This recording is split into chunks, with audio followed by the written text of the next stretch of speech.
plague, pandemics. There's no doubt that this is a difficult time to be alive, but the one thing we've drawn the line at is rich people harvesting the blood of the poor. What? No, okay, no, rich people are harvesting poor people's blood now. Hello there, you 5.3 million awakening wonders. It's been a fantastic week for us. We had a little tweet by Elon Musk. We got a fantastic, if distressing, story today about the harvesting of the poor's blood by, you've guessed it, it's the rich. And before we get into those stories, I want to tell you that I'm all over the UK. Next week, I'm performing in Carlisle. Make the trip. Come see me live. I'm also in places like Stockton-on-Tees, Plymouth, Bristol, Blackpool, Glasgow. The show is not just stand-up comedy. It's a live experience with meditation, breath work, questions and answers. There's a link in the description if you fancy coming. If you're not one of our subscribers already, please subscribe now and join us, because look at some of the buzz around this channel. Stay to the end, you're going to love this video. This is Elon Musk replying to The Independent, who gave our channel a little bit of heat last week. With so many mainstream media companies saying at Rusty Rockets is crazy, dangerous, I watched some of his videos. Ironically, he seemed more balanced and insightful than those condemning him. The groupthink among major media companies is more troubling. There should be more dissent. That's from Elon Musk. While we are free, let's use our voices as we have them to communicate truth as best as we understand it, offering you news critique as best as I can with the limitations within which I live. So, for much of the world, donating blood is purely an act of solidarity. Yeah, sometimes you go there, don't you? You donate a little bit of blood, you feel good about it, you know it's going to people, your fellow humankind, that will benefit from this act of generosity and geniality. A civic duty that the healthy perform to aid others in need. The idea of being paid for such an action would be considered bizarre. But in the United States, it is big business. Indeed, in today's wretched economy where around 130 million Americans admit an inability to pay for basic needs like food, housing or healthcare, buying and selling blood is one of the few booming industries America has left. That's where it's got to. The stuff of life, literal lifeblood, has become a commodity now. The number of collection centres in the United States has more than doubled since 2005, and blood now makes up well over 2% of total US exports by value. You're exporting blood in America. It's not even for other Americans. There's blood being sent off around the world. I remember the glory days when it used to be Coke and Levi jeans. Now it's actual blood. To put that in perspective, I don't know if you can put it in perspective. I mean, by the time you've got to the point of actual vampirism, which was, up until recently, considered a kind of metaphor, that powerful abstracted figures up in the castle might take away your energy sources. Like, what is this now? Actual Matrix? Is it that we're actually in a battery surrounded by that sticky pink soap stuff? I thought it was just a metaphor. When it's actual vampires, the time to review our systems is upon us. I know some of you lot like Revelations and the Bible in general. Would you go and have a little check to see if it mentions there will be a point where they're selling their blood to each other? To put that in perspective, Americans' blood is now worth more than all exported corn or soy products that cover vast areas of the country's heartland. Bloody hell, while Bill Gates is buying up vast tracts of farmland, corn and soy is less commonly sold than your blood. You know what's next, don't you? Well, you know, we had to move into the blood industry. What's that behind it? Oh, it's just Bill Gates buying up some of my... The US supplies fully 70% of the world's plasma. It used to be plasma screens. Now it's just plasma. Mainly because most other countries have banned the practice on ethical and medical grounds. Oh, no, we couldn't just sell blood, could we, and plasma? Yeah, we actually could. Shall we then?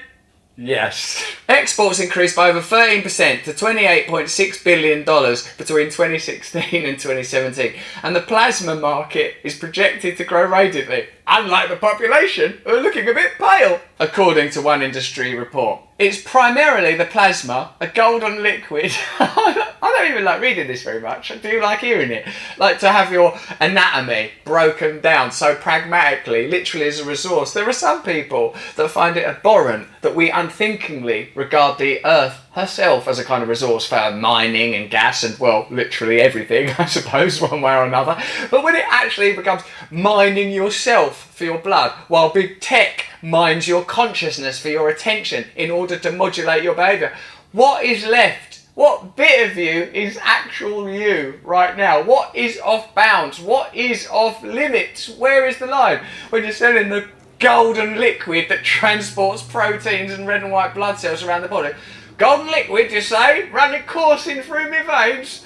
Oh, that $50 a pop, lovely golden fluid granted to me by an unknown cosmic force that created reality as we know it. Get it while it's hot, it's lovely. Well, not hot, it's actually, literally, body temperature. Like all maturing industry. It's not a maturing industry, that's your body. And I don't like hearing the plasma market. That's the most disgusted I've been by a market since I heard of the wet market. Like all maturing industries, a few enormous companies such as Grifols and CSL have come to dominate the American market. But in order to generate such enormous profits, which is the point of life rather than blood, these corporations consciously target the poorest and most desperate Americans.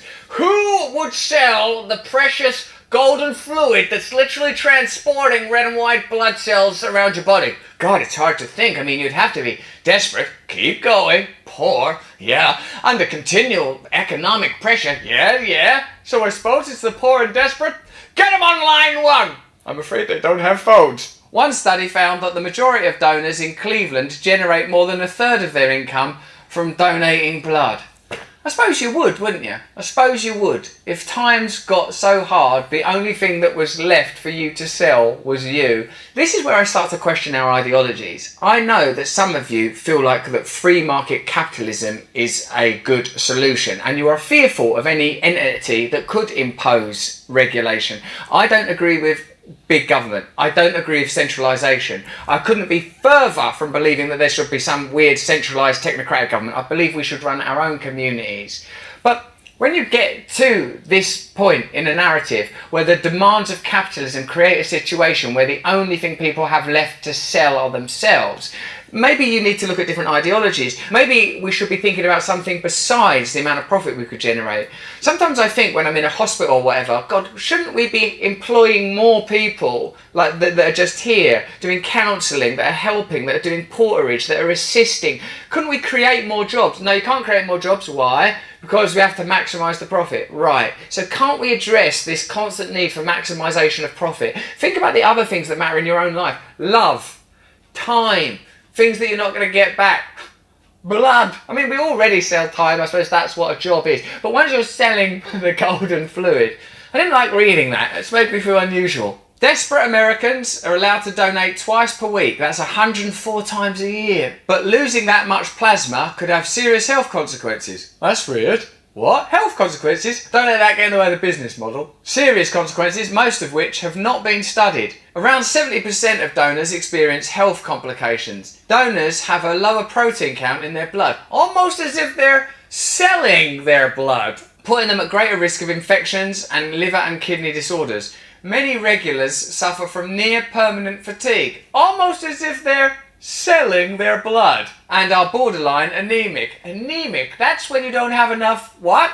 All this for an average of $30 per visit. They say you can't put a price on happiness, you can't put a price on love, but now you can put a price on blood. A common method of cheating in endurance sports is to inject extra blood into your system before a race, giving you a huge performance boost. But extracting it has the exact opposite effect, making you sluggish and tired for days. Thus, this debilitating practice is zombifying America's poor. I bet you're already in the comments below saying, I've been telling you about this for 10 years, that rich elites have been drinking the blood of the poor and the vulnerable, and that, if nothing else, sounds like the language of conspiracy theory. So, to find out that it's not only common practice, but a booming industry that's doing better than corn and soy, you'd be better off saying that corn and soy is a conspiracy. Corn, I don't believe in that, that's a conspiracy. Soy, that's a conspiracy. What other conspiracy theories are going to make their way through financial and technical language into the mainstream? I don't know. Hit me up in the comments below, let me know what conspiracies you think are going to be proven true in the next couple of weeks. But the exploitation of humans has reached new levels in clinics on the US-Mexico border.